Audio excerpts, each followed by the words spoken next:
ಕಾವೇರಿ ನೀರು ಹಂಚಿಕೆಯಲ್ಲಿ ಕರ್ನಾಟಕಕ್ಕೆ ಮತ್ತೆ ಶಾಕ್ ಎದುರಾಗಿದೆ. 15 ದಿನ 9,000 ಕ್ಯೂಸೆಕ್ ನೀರು ಬಿಡುವಂತೆ ಆದೇಶ ನೀಡಲಾಗಿದೆ. ತಮಿಳುನಾಡಿಗೆ ಕಾವೇರಿ ನೀರು ಹರಿಸುವಂತೆ ಸಿಡಬ್ಲ್ಯೂಆರ್ಸಿ ಆದೇಶ ನೀಡಿದೆ.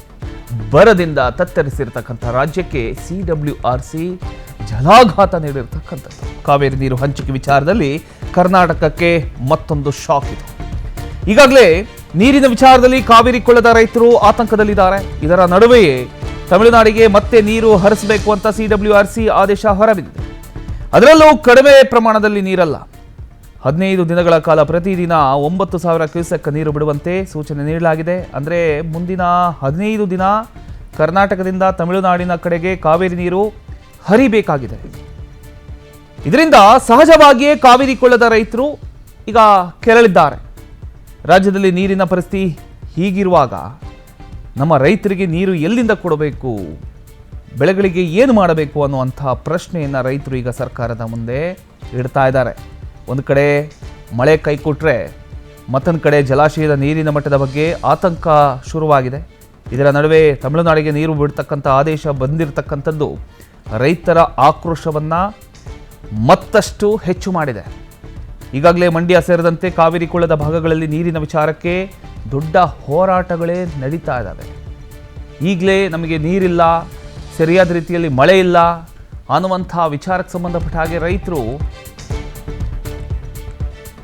ತೊಂದರೆ ಅನುಭವಿಸ್ತಾ ಇದ್ದಾರೆ. ಈಗ ಸಿಡಬ್ಲ್ಯೂಆರ್ಸಿ ಆದೇಶದ ವಿರುದ್ಧ ಕಾವೇರಿ ಕೊಳ್ಳದ ರೈತರು ಆಕ್ರೋಶ ವ್ಯಕ್ತಪಡಿಸ್ತಾ ಇದ್ದಾರೆ. ಮಂಡ್ಯ ಜಿಲ್ಲೆಯಲ್ಲಿ ಮತ್ತಷ್ಟು ಕಾವೇರಿ ಕಿಚ್ಚು ಹೆಚ್ಚಾಗುವಂಥ ಎಲ್ಲ ಸಾಧ್ಯತೆಗಳಿದ್ದಾವೆ. ಪ್ರಾಧಿಕಾರದ ಆದೇಶ ಖಂಡಿಸಿ ವಾಟಾಳ್ ನೇತೃತ್ವದಲ್ಲಿ ಕೆಆರ್ಎಸ್ಗೆ ಮುತ್ತಿಗೆ ಹಾಕ್ತಕ್ಕಂಥ ಸಾಧ್ಯತೆ ಇದೆ.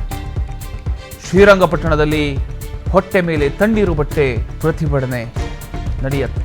ಕೆಆರ್ಎಸ್ ಪ್ರವೇಶ ದ್ವಾರದ ಮುಂಭಾಗ ಬ್ಯಾರಿಕೇಡ್ ಹಾಕಿ ಭದ್ರತೆಯನ್ನು ಕೈಗೊಳ್ಳಲಾಗಿದೆ. ಮಂಡ್ಯ ನಗರದಲ್ಲೂ ಕೂಡ ಪ್ರತಿಭಟನೆಯನ್ನು ರೈತ ಸಂಘಟನೆಗಳು ನಡೆಸ್ತಾ ಇದ್ದಾರೆ. ಸಿಡಬ್ಲ್ಯೂ ಆದೇಶ ವಿರೋಧಿಸಿ ವಾಟಾಳ್ ನಾಗರಾಜ್ ನೇತೃತ್ವದಲ್ಲಿ ಕೆಆರ್ಎಸ್ ಮುತ್ತಿಗೆ ಸಿದ್ಧತೆ ನಡೆದಿರತಕ್ಕಂಥದ್ದು.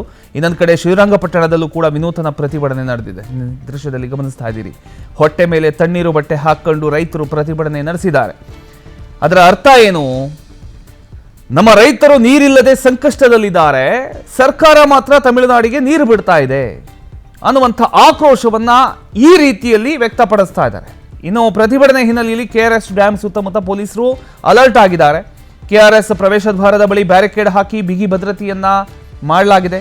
ಯಾವುದೇ ಒಂದು ಅಹಿತಕರ ಘಟನೆ ನಡೆಯದಂತೆ ಪೊಲೀಸ್ ಸಿಬ್ಬಂದಿ ನಿಯೋಜಿಸಲಾಗಿದೆ. ಇಷ್ಟೇ ಅಲ್ಲ, ಮಂಡ್ಯ ನಗರದಲ್ಲೂ ಕೂಡ ರೈತ ಸಂಘಟನೆಗಳು ಪ್ರತಿಭಟನೆ ನಡೆಸೋದಕ್ಕೆ ಮುಂದಾಗಿದೆ. ಹೀಗಾಗಿ ಕಾವೇರಿ ವಿಚಾರ ಮತ್ತೊಮ್ಮೆ ಕಾವೇರೋ ಸಾಧ್ಯತೆ ಕಾಣ್ತಾ ಇದೆ. ಆದರೆ ಇಲ್ಲಿ ಪ್ರಮುಖ ಪ್ರಶ್ನೆ ಏನು?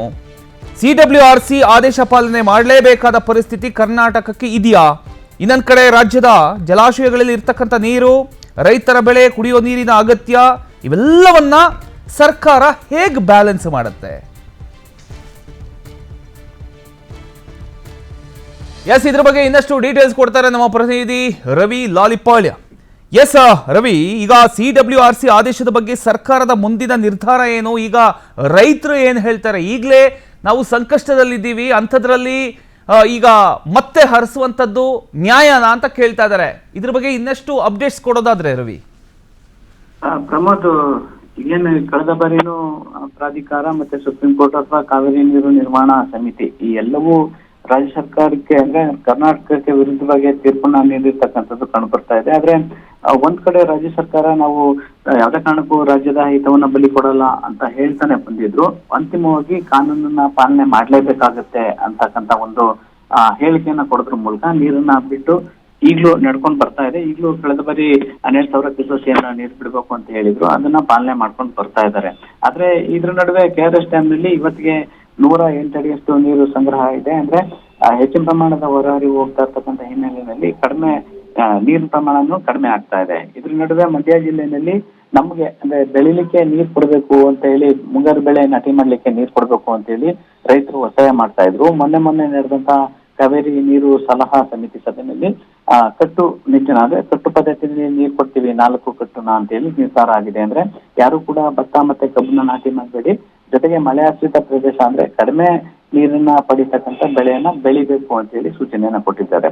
ಇದೆಲ್ಲದರ ನಡುವೆ ಮತ್ತೆ ಈಗ ಏನು 9,000 ಕ್ಯೂಸೆಕ್ ನೀರನ್ನ ಬಿಡಬೇಕು ಅಂತೇಳಿ ಕಾವೇರಿ ನೀರು ನಿರ್ವಹಣಾ ಪ್ರಾಧಿಕಾರ ಏನ್ ಸೂಚನೆ ಕೊಟ್ಟಿದೆ ಸಮಿತಿಯವರು, ಅದನ್ನ ರಾಜ್ಯ ಸರ್ಕಾರ ಪಾಲನೆ ಮಾಡ್ಲೇಬೇಕಾಗತ್ತಾ ಅಂತಕ್ಕಂಥದ್ದು ಈಗ ಕಾನೂನಿಗೆ ಬಿಟ್ಟಕ್ಕಂತ ವಿಚಾರ. ಯಾಕೆಂದ್ರೆ ಈ ಹಿಂದೆ ಈ ರೀತಿ ಏನು ಬಂದಂತ ಟೈಮಲ್ಲಿ ಮತ್ತೆ ಅವರು ಆ ಪ್ರಾಧಿಕಾರಕ್ಕೆ ಹೋಗ್ತಾರೆ, ಪ್ರಾಧಿಕಾರದಲ್ಲೂ ಆ ಸಲಹಾ ಸಮಿತಿ ಸಭೆ ಏನು ತೀರ್ಪು ಕೊಟ್ಟಿದ್ದಾರೆ ಅದನ್ನ ಪಾಲನೆ ಮಾಡಿ ಅಂತಾರೆ, ಮತ್ತೆ ಸುಪ್ರೀಂ ಕೋರ್ಟ್ ಹೋಗ್ತಾರೆ, ಸುಪ್ರೀಂ ಕೋರ್ಟ್ ಅಲ್ಲೂ ಅದು ಏನ್ ಪಾಲನೆ ಮಾಡಿ ಅಂತಾರೆ.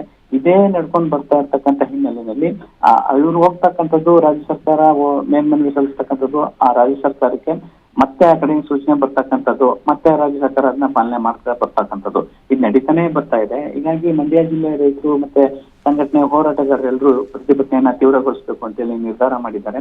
ಇವತ್ತು ವಾಟಾಳ್ ನಾಗರಾಜ್ ನೇತೃತ್ವದಲ್ಲಿ ಕೆಆರ್ಎಸ್ಗೆ ಮುಕ್ತಿ ಆಗ್ತಕ್ಕಂಥ ಕಾರ್ಯಕ್ರಮ ನಡೀತಾ ಇದೆ. ಮಂಡ್ಯದಲ್ಲೂ ಒಂದಷ್ಟು ಪ್ರತಿಭಟನೆಗಳು ನಡೀತಕ್ಕಂಥ ಸಾಧ್ಯತೆಗಳಿದೆ. ಇದ್ ನಡುವೆ ಶ್ರೀರಂಗಪಟ್ಟಣದಲ್ಲಿ ಮಂಡ್ಯ ರಕ್ಷಣಾ ವೇದಿಕೆ ಕಾರ್ಯಕರ್ತರು ಹೊಟ್ಟೆ ಮೇಲೆ ತಣ್ಣೀರ್ ಬಟ್ಟೆ ಹಾಕೊಂಡು ಪ್ರತಿಭಟನೆ ಮಾಡ್ತಕ್ಕಂತಾರೆ. ಅಂದ್ರೆ ಮಂಡ್ಯದಲ್ಲಿ ಕಾವೇರಿ ಹೋರಾಟ ಅಂತಕ್ಕಂಥದ್ದು ಒಂದ್ ಕಡೆ ತೀವ್ರಗೊಳ್ತಾ ಇದ್ರುವೆ, ಆದ್ರೆ ನೀರನ್ನ ಹಿಡಿದಿಟ್ಕೊಳ್ಳೋ ನಿಟ್ಟಿನಲ್ಲಿ ಹೋರಾಟಗಳು ಅಷ್ಟು ಒಂದು ಫಲಪ್ರದವಾಗಿ ಕಾಣ್ ಬರ್ತಾ ಇಲ್ಲ. ಯಾಕೆಂದ್ರೆ ಒಂದ್ ಕಡೆ ಹೋರಾಟ ಮುಂದುವರಿತಾ ಇದ್ರೆ ತಮಿಳ್ನಾಡಿಗೆ ಇನ್ನೊಂದ್ ಕಡೆ ನೀರು ಹೊತ್ತು ಹೋಗ್ತಕ್ಕಂಥದ್ದು ಹೋಗ್ತಾನೆ ಇದೆ. ಪ್ರಮೋದ್, ಈಗ ಪ್ರತಿದಿನ 9,000 ಕ್ಯೂಸೆಕ್ ನೀರು ಯಾವಾಗಿಂದ ಬಿಡ್ತಾರೆ ಹಾಗಾದ್ರೆ?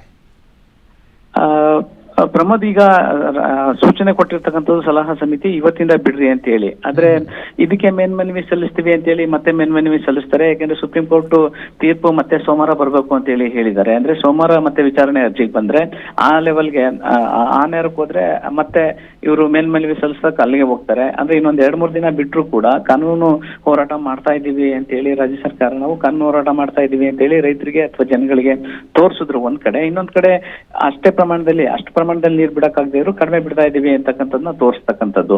ಅಂತಿಮವಾಗಿ ನಾವು ಕಾನೂನ ಪಾಲನೆ ಮಾಡ್ಲೇಬೇಕು ಅಂತೇಳಿ ಆ ನೀರನ್ನ ಬಿಡ್ತಕ್ಕಂಥದ್ದು ಹಿಂದೆನೂ ನಡ್ಕೊಂಡ್ ಬಂದಿದೆ, ಈಗಲೂ ಅದೇ ನಡೀತಕ್ಕಂಥ ಸಾಧ್ಯತೆ ಇದೆ. ಆದ್ರೆ ಒಂದ್ 2-3 ದಿನ ಬಿಟ್ಟ ಮೇಲಾದ್ರೂ, ಅಂದ್ರೆ ಒಂದ್ 2-3 ದಿನ ಕಳೆದ ಮೇಲಾದ್ರೂ ಏನು ಪ್ರಾಧಿಕಾರ ಕೊಟ್ಟಿರ್ತಕ್ಕಂಥ ಸೂಚನೆಯನ್ನ ರಾಜ್ಯ ಸರ್ಕಾರ ಪಾಲನೆ ಮಾಡ್ಬೇಕಾದ ಅನಿವಾರ್ಯತೆ ಇದೆ. ಹೀಗಾಗಿ ಹೋರಾಟ ಒಂದ್ ಕಡೆ ತೀವ್ರಗೊಂಡಷ್ಟು ನೀರು ತಮಿಳುನಾಡಿಗೆ ಹೋಗ್ತಾ ಇರ್ತಕ್ಕಂಥದ್ದು ಕಂಡು ಬರ್ತಾ ಇದೆ ಮೊದಲಿಂದನೂ.